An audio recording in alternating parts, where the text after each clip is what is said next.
Yo, what's up guys? Ito isang steering pump ng Renault. Yan. Steering pump niya. Matigas yung steering niya Ayan, chinek ko to. Chinek ko kasi to. May supply dito. Kompleto.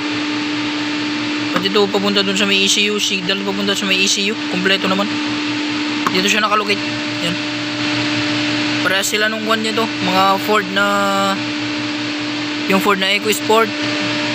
Mga Ford Links. Ayan. Ito.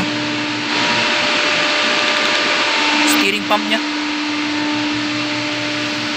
Isang Renault.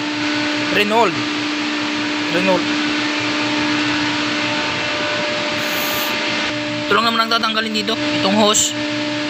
Saka itong yan. Saka yung 4 na tornilyo. Ay 3. Isa, 2, 3. Yun lang naman. Saka yung headlight. Tanggal mo lang yung headlight.